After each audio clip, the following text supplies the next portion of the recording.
Llegim o què? Esteu escoltant Ràdio Castellterçol. Esteu escoltant el programa sobre llibres Llegim o què? I donarem pas a la secció sobre àlbums il·lustrats ara mateix.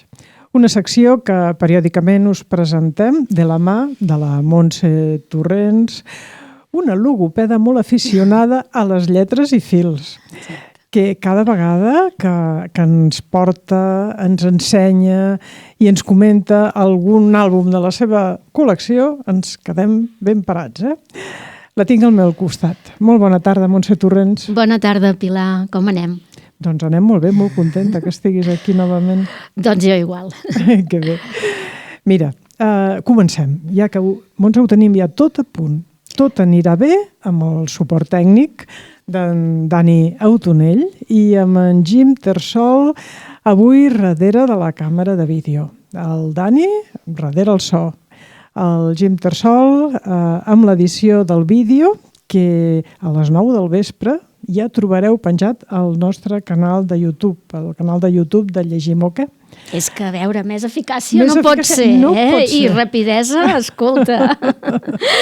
Molt bé, ho feu anar, en això. aquest canal anem penjant alguns vídeos, ho diem cada setmana, però per qui sigui el primer dia que ens escolti, doncs anem penjant alguns vídeos de seccions del programa. Però això sí, hi trobareu totes les seccions que hem fet sobre àlbums il·lustrats, perquè paga la pena anar resseguint els comentaris que ens fa la Montse amb les imatges dels àlbums al davant.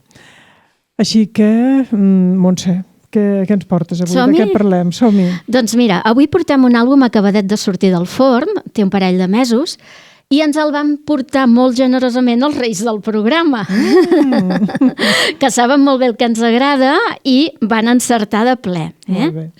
Es tracta de l'àlbum La terra dels núvols, escrit per Maria Barbal i il·lustrat per Àurea López, que publica el segell Estrella Polar del grup Edicions 62.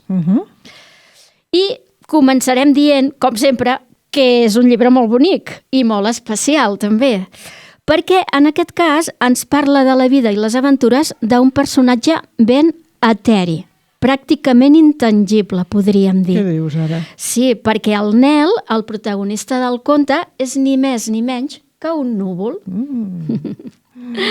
Què et sembla? Promet, oi? Promet molt. Doncs el títol que té ja ens agrada molt, perquè ja és una mena de paradoxa, un joc en ell mateix, la terra dels núvols. Quina és la terra dels núvols? Clar. El cel. Sí.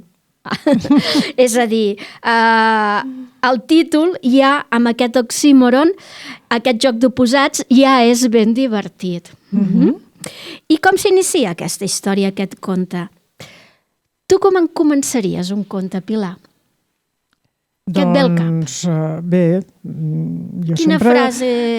Hi havia una vegada... Exactament. Un núvol? Hi havia una vegada un núvol? Per exemple, la Maria Barbal també comença així. Hi havia una vegada un núvol que acabava de néixer. Què dius? Què et sembla? I pots dir, doncs no és gaire original. Però si es tractés d'una altra autora, potser et diria, tens raó. Però tractant-se de la Maria Barbal, una novel·lista experimentada i recent Premi d'Honor de les Lletres Catalanes, no és casual, segurament, que hagi triat aquest principi de conte tan clàssic i tan prototípic. Perquè si pensem una mica en el món del relat i del relat infantil, aquest hi havia una vegada, aquestes paraules, actuen com una mena de frase màgica que ja ens posa en una situació que ens fa entrar en una altra dimensió més fantàstica i estem disposats a creure'ns-ho, el que vindrà a continuació, i a participar d'aquest joc. Exactament. D'acord? Quants records que em porta aquesta que comencen frase. amb aquesta frase. És així. I doncs aquest conte ens presenta en Nel, un núvol acabat de néixer, que com tots els bebès, doncs se n'ha de tenir cura. Però que de seguida s'espavila i comença a investigar pel seu compte. Es diverteix fent tombarelles pel cel, coneixent altres núvols i, sobretot, el que més li crida l'atenció és el que té a sota quan es posa panxa avall. que és la terra. Que li fa falta tanta aigua en aquesta terra. Oh, i tant, això ja ho anirà veient ell també. Doncs, clar, ell ho mira amb uns ulls de nouvingut, tot això de la terra. Així que ell es comença a fixar en unes paperines gegants que tenen les puntes brillants, que la mare li explica que són muntanyes nevades. També veu unes taques blaves que s'estan quietes i unes altres taques blaves que es belluguen i s'estiren. I com la mare li fa veure, doncs són un llac i un riu.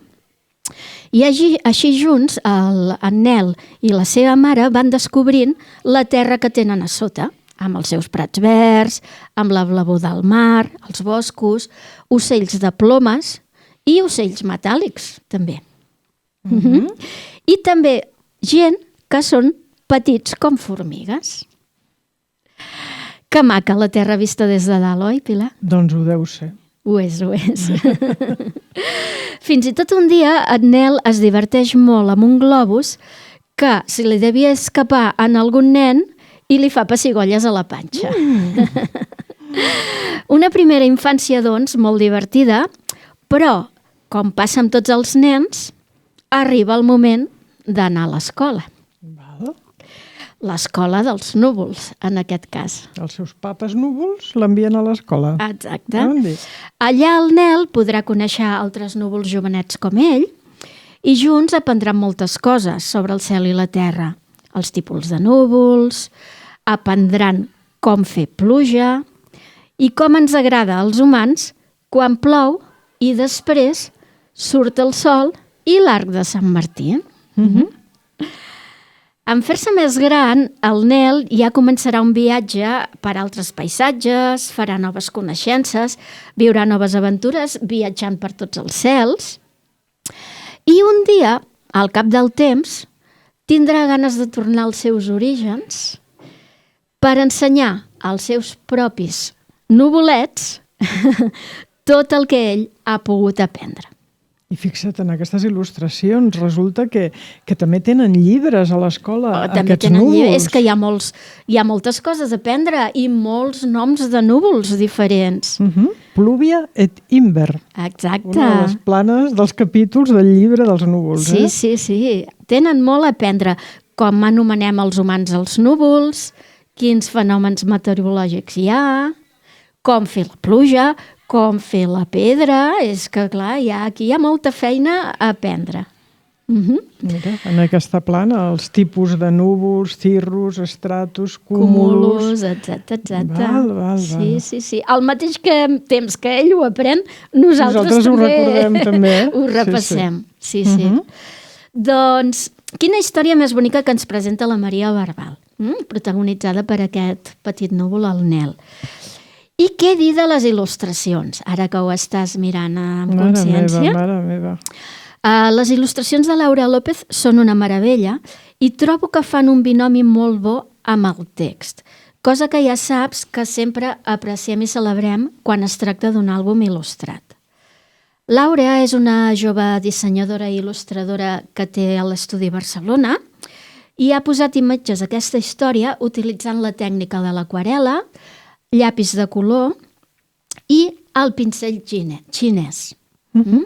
Ella es defineix com una il·lustradora analògica, perquè li agrada fer-ho tot a mà, pausat, fixant-se molt en els detalls, i de fet, ja des de les guardes del llibre, ens fa submergir-nos en uns paisatges amplis i suggeridors, dibuixats a doble pàgina, que ens situen en aquests camps i cels immensos, però alhora també ens mostren molts detalls. Els arbres, les flors, les plomes dels ocells, els colors, els matisos de la llum i de l'aigua.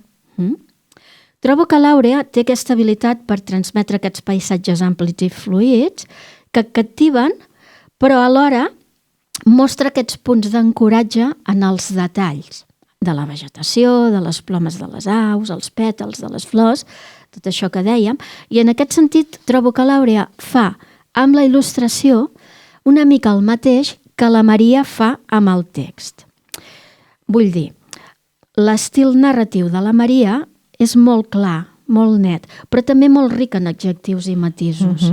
I l'Àurea, amb aquestes il·lustracions de paisatges tan diàfans, però alhora amb tants detalls, ens aporta també aquesta sensació de claredat i de detall alhora. Amb el seu llenguatge, està clar, amb el codi pictòric. Així que en aquest cas, una altra associació feliç d'autores, que tant ens agrada, escriptora i il·lustradora, que desconec si va ser tria dels editors d'Estrella Polar al posar-les juntes o potser una ja es va triar amb l'altra, va ser una decisió d'elles per treballar juntes, però en tot cas el resultat ens encanta. M'encanta, m'encanta. Mira, t'he de dir que vaig anar a la presentació del llibre al novembre. Així vas veure a l'Àurea en acció, que li agrada molt estar activa en les presentacions. Sí. A la llibreria Jaimes de Barcelona i estava la Maria i l'Àurea. Jo sóc una gran seguidora de la literatura de la Maria i em va atraure molt saber que treia un àlbum il·lustrat i va explicar que feia molt temps que el tenia però que no l'havia tret i bueno, va arribar el moment. Sí, és que...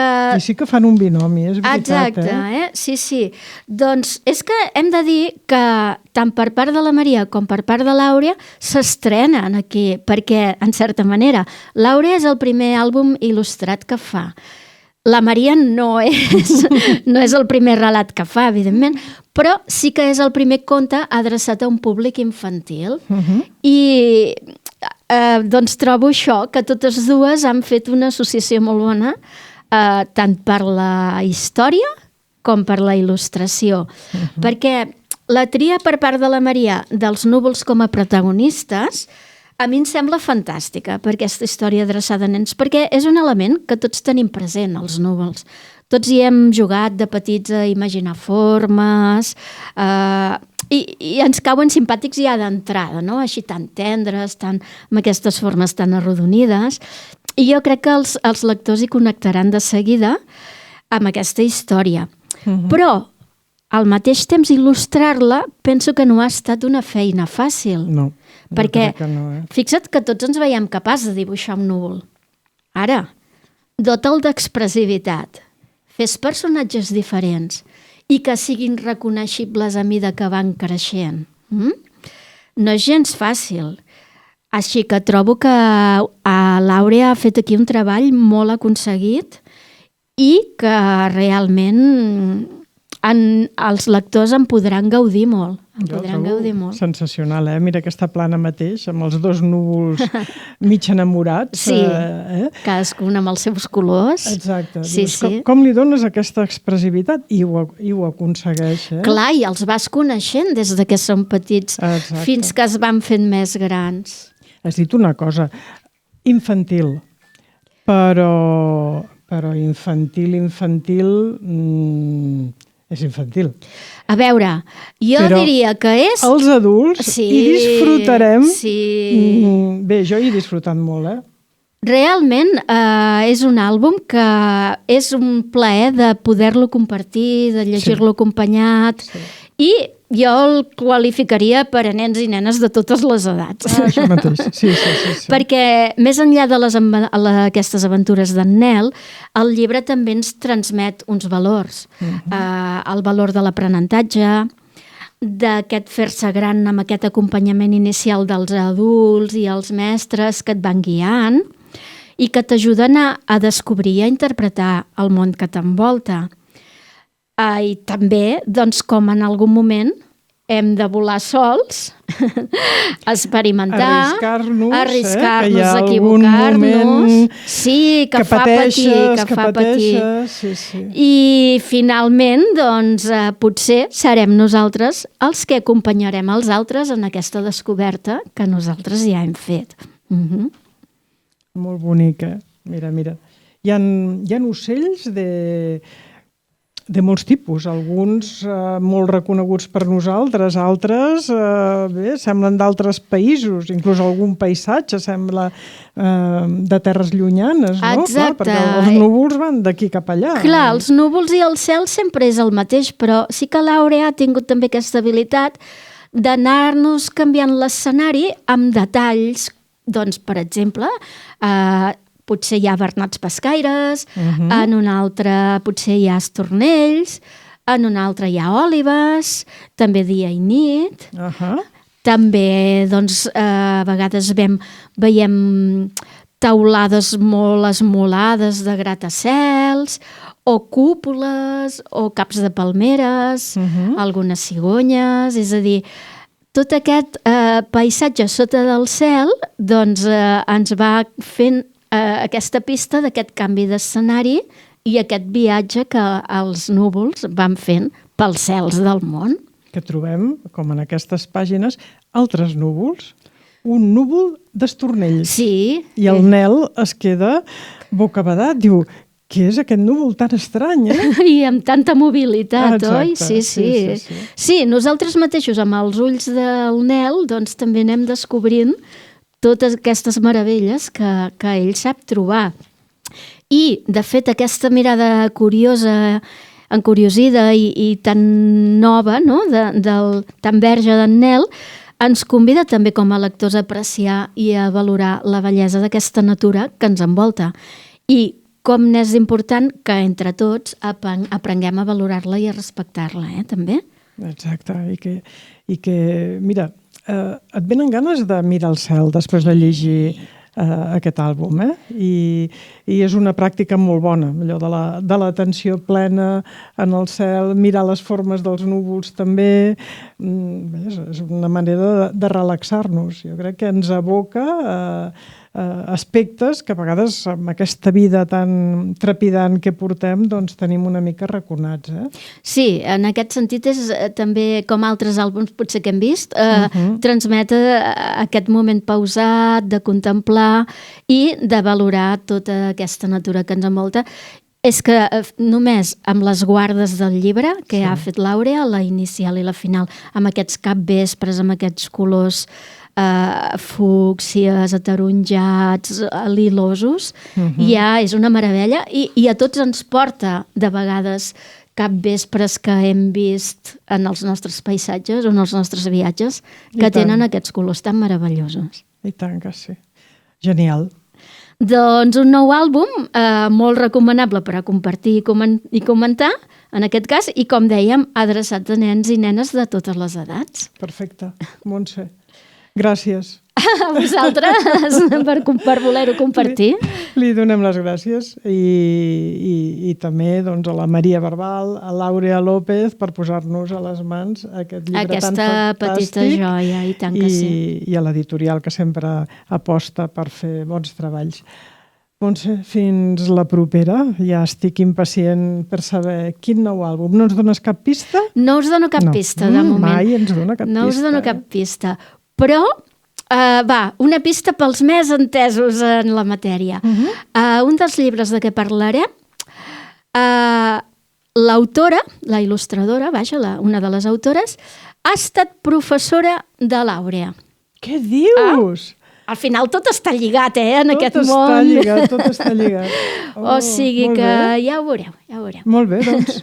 Vinga, gràcies. A vosaltres, fins la propera. Gràcies a tots. Bona setmana, adéu. Merci.